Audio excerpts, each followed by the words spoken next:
honor de contar con,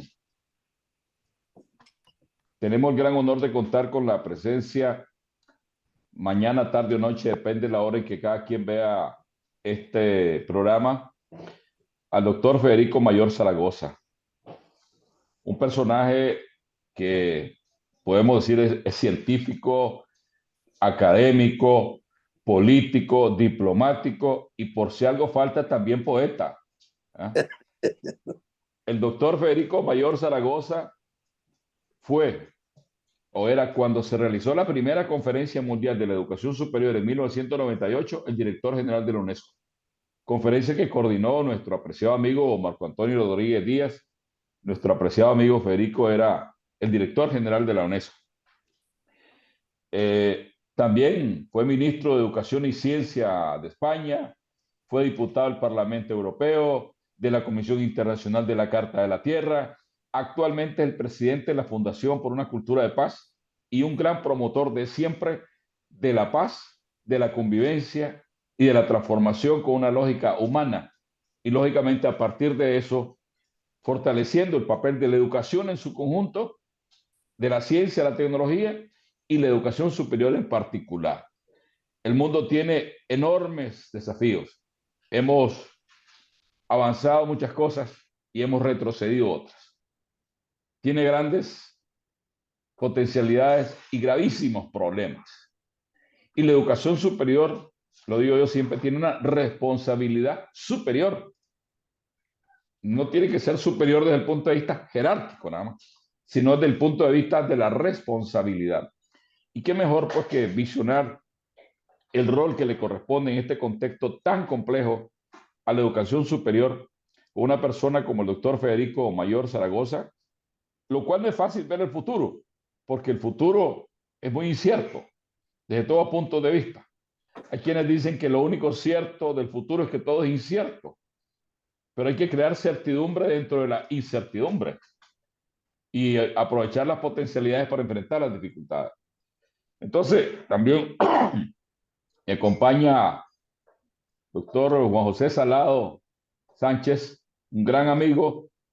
También hay alguien que ha sido promotor no solamente de la educación, fue director de la Asociación de Universidades Populares de Extremadura, pero también ha estado estrechamente vinculado a todas las organizaciones llamadas del tercer sector. Es actualmente secretario general del Instituto Iberoamericano del Turismo Rural, es director general de la Fundación Ciudadanía, es cofundador y miembro directivo de Kairos Educación y un gran promotor de la apropiación y del avance de los objetivos de desarrollo sostenible para que ese lema, que nadie se quede atrás, deje de ser un lema y ojalá algún día sea una realidad. Así es de que, querido amigo Federico Mayor, es un gran honor contar con usted para hablar de un tema que es existencial realmente, el tema del papel de la educación en un mundo complejo como el actual. Y pues gracias también, apreciado amigo Juanjo, por tu apoyo y presencia. Pues comenzamos, apreciado amigo, doctor Federico Mayor.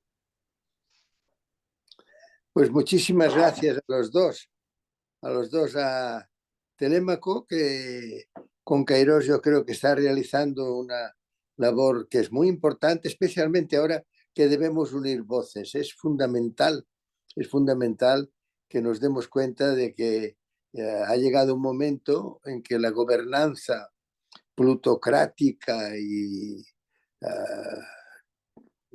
supremacista, hay que decir las cosas tal como son, pues esta gobernanza debe ser sustituida por la gobernanza de una ciudadanía consciente que sepa que estamos en muchos aspectos, y a mí esto me preocupa mucho como científico, estamos llegando a situaciones irreversibles, de no retorno. Es que la responsabilidad, que es la que menciona con tanta frecuencia mi amigo, el profesor Telémaco Talavera, pues esta responsabilidad se acrecienta en estos momentos porque pueden, en estos, vuelvo a repetir, momentos y hay en algunos aspectos, como por ejemplo el cambio climático, situaciones científicamente irreversibles. El Ártico se ha fundido, se está fundiendo, tenemos, por tanto, un problema muy grande porque los rayos solares no se reflejan en el hielo, sino que penetran en las aguas marinas. Hace muchos años, en el año 68, la UNESCO ya dijo, ojo con las aguas marinas, ojo con los océanos, porque son los 2/3 de la piel de la Tierra. Es que, claro, tenemos que ser conscientes de lo que nos estamos jugando. No se trata de un... No, son los océanos en su conjunto, y ya les digo que el Ártico se está fundiendo y no puede ser, tenemos que actuar con rapidez. Yo lo que quería, porque me ha gustado mucho que en las entrevistas que tuve el honor de escuchar anteayer, se hablara que no es solo el qué, sino el cómo, lo que debe hoy ayudarnos a ser realmente parte de la solución y no parte del problema. Y el cómo lo primero que necesita es, y esto también yo se lo he oído muchas veces a Telémaco, el cómo lo que necesita es que hablemos de educación superior. Las universidades tienen educación superior y educación, ojo, porque estamos ahora sometidos a los informes de muchas instituciones de índole comercial o mercantil que nos dicen que los niños tienen que aprender más matemáticas o más idiomas. Esto no tiene nada que ver con la educación. Esto es capacitación. Una persona puede ser de 3 años, de 5 años o de 80, puede ser una persona que sepa muchísimas cosas y sea un perfecto maleducado. ¿Por qué? Pues porque la educación, y esto es una definición que da el artículo 1 de la Constitución de la UNESCO, la educación dice es promover que haya seres humanos libres y responsables. Fíjense qué maravilla, ser libre y ser responsable. La libertad es el gran don, pero después tenemos que ser responsables, tenemos que conocer nuestros derechos y nuestros deberes y tenemos que cumplirlos. Y además de esto sabemos otras cosas y sabemos muchas matemáticas, o mejor, pero lo que tiene que dar muy claro es que el conocimiento es fundamental, pero lo que interesa es que la educación superior permita que haya seres humanos progresivamente, todos los que se pueda y más. Yo recuerdo cuando la Escuela Nacional en España hace unos años, con personas de gran prestigio, pues nos dijeron, miren ustedes, la educación es dirigir la propia vida. ¿Se dan cuenta? Esto es lo que es educación. Y esto, yo por eso en la UNESCO puse educación y lo dije porque creía que era fundamental. Hay mucha gente que cuando habla de educación solo se refiere a los niños y se refiere a la juventud. No, no. Educación, yo puse el título de educación de todos durante toda la vida. Education for all throughout life. ¿Por qué? Porque esto es educación. Y además, esta educación tiene que ser, al principio, una educación más sencilla, pero después ya tiene que llegar a ser educación superior. Y en la educación superior, durante toda la vida, tenemos que aportar aquellos conocimientos, aquellas maneras de ser, aquellas maneras de proceder que permitan que realmente los seres humanos sean libres y responsables. Y por tanto adopten resoluciones. Y por tanto, ahora estamos celebrando el 75 aniversario de los derechos humanos. Y nos creemos que, pero oiga, que los derechos humanos no tienen que ser solo una referencia ética preciosa. No, no. Los derechos humanos tienen que ser nuestro comportamiento cotidiano. En nuestra manera de ser cada día, tenemos que tener en cuenta los derechos humanos. Y por eso es preciso que hablemos de los derechos humanos especialmente referidos a aquellos que están iniciando su trayectoria vital. Yo fui una persona que en aquellos momentos me sentí tan identificado con UNICEF, cuando con Jim Grant, era el año 1989, con Jim Grant, pues se favoreció la Convención de los Derechos de la Infancia. Yo dije, muy bien, sí señor, porque mirando los derechos de los niños es como los mayores tenemos que dar sentido a nuestra vida, dirigir la propia vida, pero teniendo en cuenta aquellos que todavía no pueden tomar medidas por su edad, etcétera, etcétera. Bueno, pues ustedes saben, ¿no?, lo que pasó. En aquel momento hubo un presidente norteamericano, 1989, que no firmó. El único país del mundo que no suscribió aquella tarde en Nueva York la Convención de los Derechos del Niño fue los Estados Unidos de Norteamérica. Han pasado 34 años y siguen siendo también el único país del mundo que no ha suscrito los derechos. Digo todo eso porque tenemos que tener deber de memoria. Es decir, oigan, que no puede ser, no pueden ser que se crean que la educación se trata de tener más conocimiento, saber más lenguas o saber más matemáticas. No puede ser que la educación sea pensando solo en unas edades, no. Educación para todos, durante toda la vida. Educación para ser libres y responsables, es decir, para tener derechos y deberes y cumplirles estos deberes, y también para estar inspirados. No lo digo yo, lo dice este maravilloso preámbulo de la Constitución de la UNESCO. Dice, estarán inspirados en principios democráticos. Pues ya tenemos, la respuesta ya la tenemos.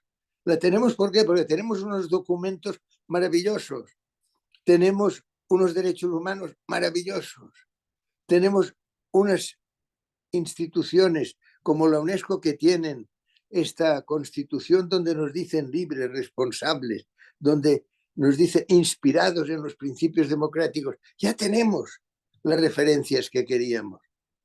¿Y qué es lo que sucede? ¿Por qué no se ponen en práctica? Pues no se ponen en práctica porque el mismo día de su fundación, en San Francisco, las Naciones Unidas fueron inhabilitadas para la puesta en práctica de la magnífica Carta de las Naciones Unidas. ¿Y por qué fueron inhabilitadas? Pues por el veto, el mismo día en que aquella magnífica obra de Roosevelt, el diseño es precioso de multilateralismo democrático, queda inhabilitado. ¿Por qué? Pues porque dicen, hay 5 países, los vencedores de la Segunda Guerra Mundial, que tendrán el veto. Pues ya se ha acabado la posibilidad de poner en práctica la Carta. La Carta de las Naciones Unidas empieza diciendo, nosotros los pueblos, nosotros la gente educada, la gente consciente, hemos resuelto evitar a las generaciones venideras el horror de la guerra. Miren qué maravilla.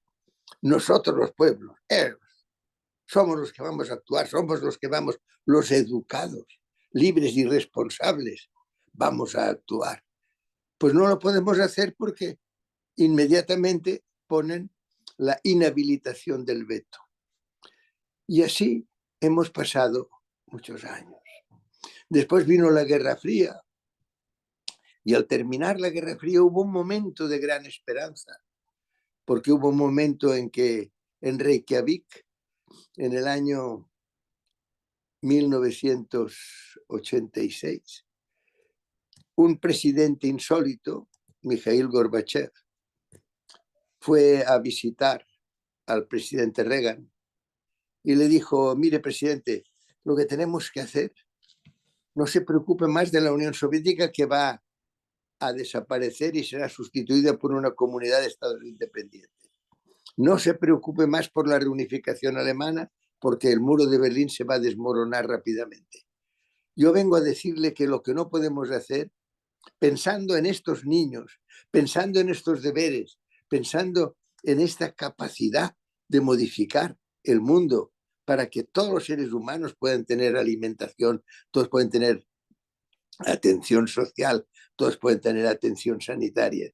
Para todo eso, lo que queremos precisamente es contar con una posibilidad de acción, y esta posibilidad de acción podría desaparecer, y podría desaparecer el planeta en su conjunto por las dichosas bombas atómicas.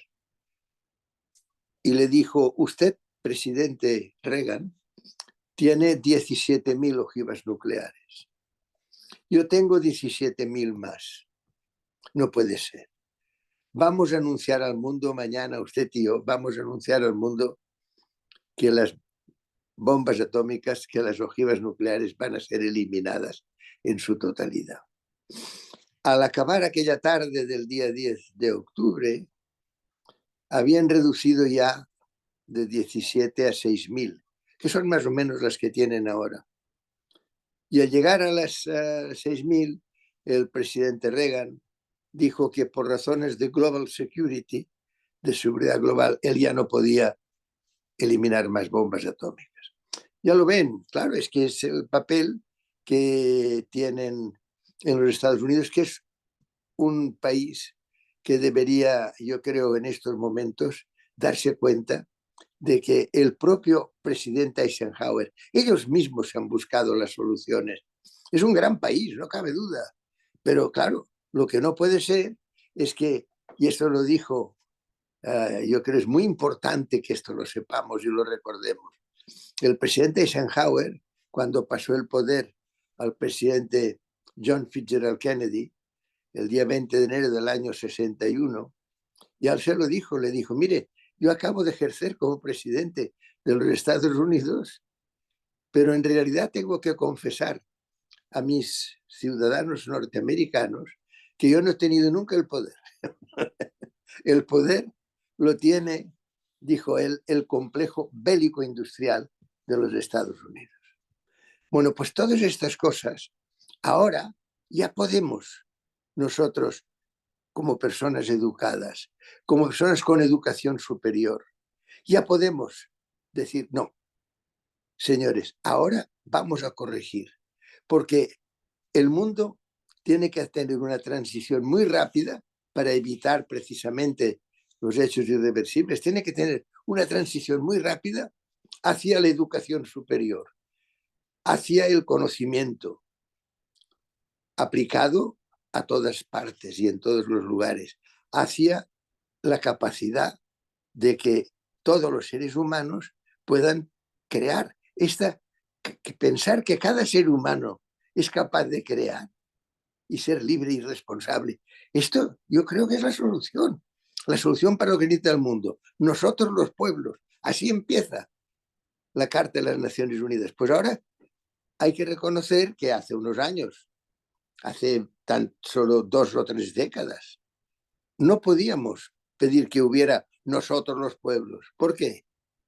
Pues porque nosotros los pueblos no existíamos. Éramos discriminados. Había una discriminación muy grande por razón de género. Todo era un poder absoluto masculino. Las mujeres no pintaban nada.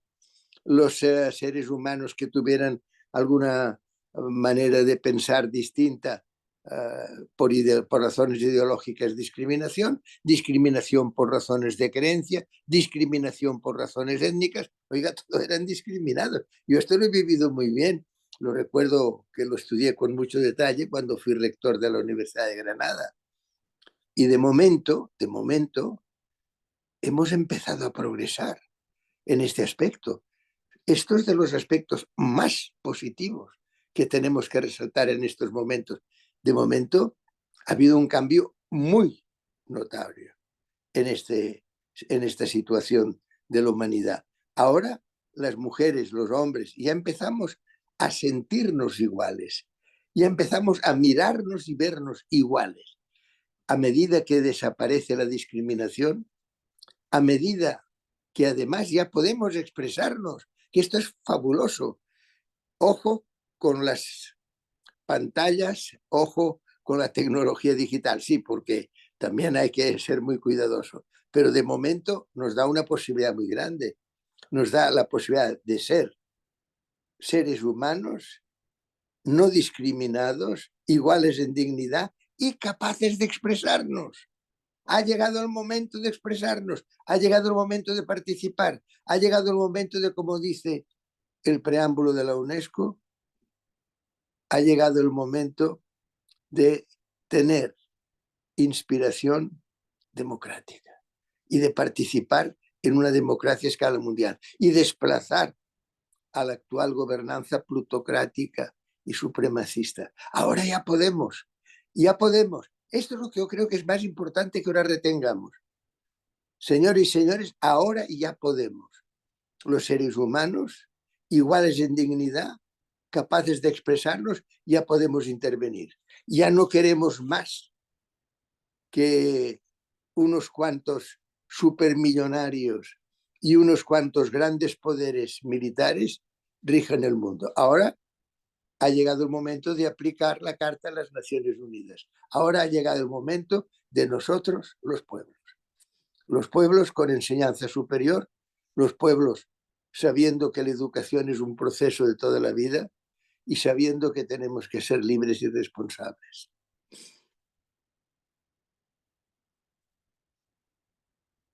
Muchas gracias, querido amigo. Tenemos un mundo donde el cambio climático, como usted lo señala, está en un punto de que puede volverse en un momento irreversible. Tenemos una situación de violencia, de todo tipo de violencia. Las guerras, pero no solamente la guerra, es violencia de todo tipo. El tema del narcotráfico. Ahora tenemos el problema ya no de las drogas, llamémosle tradicionales, sino del fentanilo, que está haciendo estragos. Y en la misma tecnología que tiene también un gran potencial, también hay quienes la están utilizando eficientemente para hacer daño, para generar ciberdelitos, ciberestafas, ciberviolencia. Entonces, creo que ahí, como dice usted, y lo planteamos como Kairos en el tercer contrato, es no quedarnos en la instrucción o en la capacitación, como usted señala, sino en la educación, donde el tema de los valores es fundamental, es central. Pero si nos vamos a la parte solamente de capacitación o la parte meramente tecnológica sin fortalecer el tema de valores, hoy más que nunca, entonces podemos llegar a un punto irreversible que pareciera que no estamos ya tan lejos. Ese es un comentario. Pero, amigo Juanjo, que me parece que quería decir algo. Sí, no, bueno, yo sumarme a la intervención de Federico sobre ese análisis de la realidad, ¿no? A la que realmente y de cara y pensando en el trabajo que se está haciendo tanto desde Kairos como desde la organización de la propia CRESMA 5, ¿no? Donde con todos esos ejes que se han planteado, esos 11, cómo se están haciendo y se están haciendo planteamientos de estrategias concretas dirigidas al espacio de educación superior, ¿no?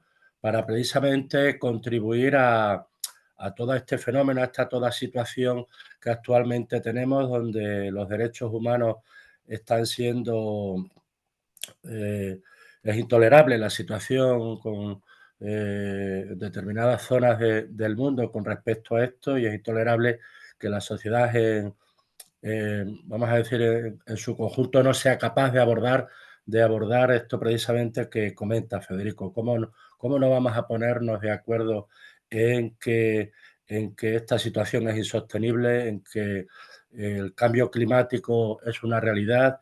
Y sobre todo con esa experiencia y ese conocimiento que nos propones, ¿no? Que nos propones que tanto desde el espacio de la educación superior, pero también como sociedad, debíamos estar abordando, ¿no? Debíamos sumar, ese sumar que debíamos estar haciendo todos para minorar todos estos efectos que se están produciendo hoy en día, ¿no? Yo Yo quisiera preguntar, encuentro, sí, yo encuentro que es muy importante esto de que digamos, ya lo decía hace muchos años, como les digo, la gran figura pedagógica de personas como Marcelino Domingo, etcétera, en España, ya lo decían, que lo que tenemos que hacer cuando hablamos de educación es pensar en que cada ser humano capaz de crear es nuestra esperanza. Fíjense, esto es lo primero que tenemos que decir, porque hay mucha posición de decir, no hay nada que hacer, es imposible. No. Y yo recuerdo cuando Jacques Delors hizo aquel informe que yo le encargué en aquel momento, el informe pedagógico, en que decía, lo primero es aprender a ser. Aprender a ser. Esta es la educación superior que queremos. Ser un ser humano capaz de crear, libre y responsable, capaz de intervenir, capaz de... Segundo, muy importante, aprender, una vez se aprendió a ser, aprender a conocer. Y ojo que conocer no es solo hablar de información. Conocer es algo que es muy importante porque implica que nuestra capacidad, vuelvo a repetir, de creación, de raciocinio, se aplique en todos los casos y en todos los seres humanos. Estos son los personajes educados, que son libres, que son responsables, que son capaces de actuar, etc. Después dice, aprender a hacer. Una vez ya aprendimos a ser, aprendemos a conocer, aprendemos a ser y aprendemos a vivir juntos. Esta es la cuarta pedagógica de Jacques Delors. Yo añadí aprender a emprender, porque creo que es muy importante y a mí me impresionó cuando llegamos a Oxford y ver en el emblema de Oxford que ponía una frase de Horacio que decía sapere aude, atrévete a saber. ¡Chen! ¡Qué bonito! Atrévete a saber. Pero es muy importante atrevernos a saber, pero a condición de que después sepamos atrevernos. Por eso es muy importante que nos demos cuenta de que ya no podemos aceptar durante más tiempo, nos tenemos que atrever a decir que no y a discrepar públicamente, porque es que si no, fíjense ahora mismo, ¿qué está pasando en Europa? Ustedes se han dado cuenta de que Europa era un poco nuestro consuelo colectivo, porque los únicos que éramos capaces, por ejemplo, de al señor Bush Jr., cuando invade Irak, decirle no. La Unión Europea no puede estar al lado de quienes dicen una mentira.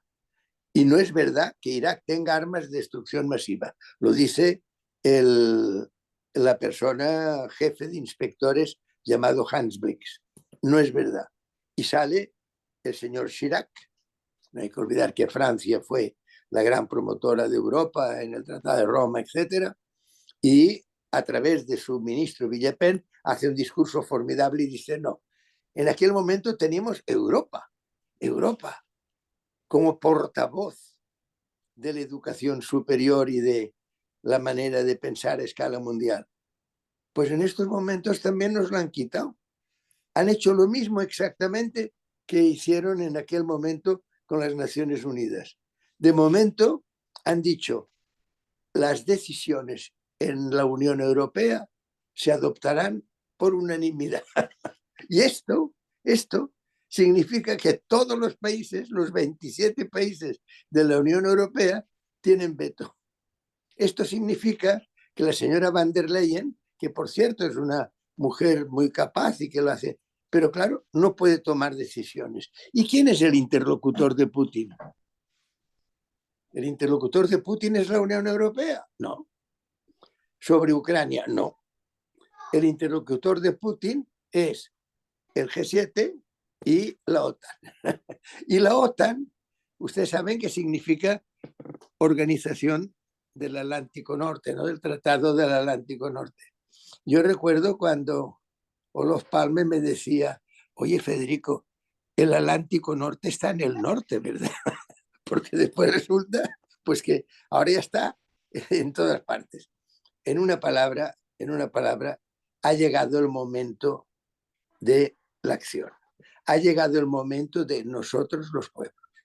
Y los que tienen que estar de protagonistas de este nuevo momento en que ya tenemos la capacidad de reconocernos iguales en dignidad, hombres y mujeres, en el momento en que ya podemos expresarnos, en este momento lo que tenemos que hacer es ser nosotros los pueblos los que decimos qué es lo que hay que hacer.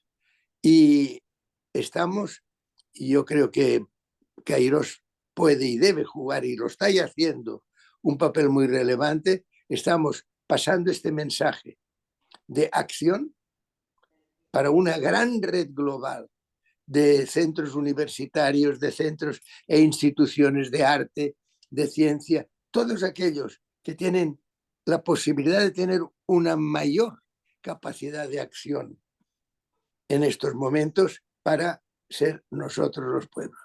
Ha llegado el momento de poner en práctica la primera frase de la Carta de las Naciones Unidas. Muchas gracias. Yo solamente para finalizar, yo hace poco escribí un artículo que se llama El poder transformador de las universidades, que va estrechamente vinculado a lo que usted menciona de último. Hay 235 millones de estudiantes en 2022 según la UNESCO. Y esto que es solamente 40% de cobertura, pero 235 millones. Y cada estudiante es una familia, es un entorno. O sea, solo los estudiantes y las estudiantes, el poder que significan es enorme. Y si a eso le sumamos los millones de profesores y profesoras, y si a eso le sumamos los investigadores, los proyectos, los programas, la capacidad instalada, realmente, aún con las limitaciones de recursos que hay en el sistema de educación y educación superior, el poder transformador que tenemos, si nos articulamos, creo que es enorme, ¿verdad? Y creo que ahí, como usted señala, es el momento, o cambiamos para bien, o el mundo puede llegar a una situación irreversible, incluso pues las mismas universidades, o cambiamos para bien, o podemos simplemente desaparecer. Eso creo que eso es el gran... Sí, señor. Bueno. Yo creo que es una conclusión muy buena y es un momento muy oportuno para felicitarles por lo que están haciendo y para desear que Queiroz sea una parte muy relevante de esta red global de instituciones intelectuales. Muchas gracias. Bueno, tenemos la Conferencia Regional de Educación Superior en Brasil, CRESMA 5 en marzo. Ojalá que seamos capaces de definir acciones concretas, estrategias Eso. muy concretas y como asumir el reto por una nueva sociedad que sea diferente a la actual. Y de ser nosotros los pueblos, nosotros Así los es. pueblos. Ahora ha llegado el Así es. momento. Muchas gracias, Bien, apreciado doctor, gracias. apreciado amigo Juan José. Un abrazo. Un Dios, abrazo. Juanjo, Adelante. Hasta luego. Muchas gracias, Juanjo, por estar aquí también. Muchas gracias. Gracias a ti. Hasta luego.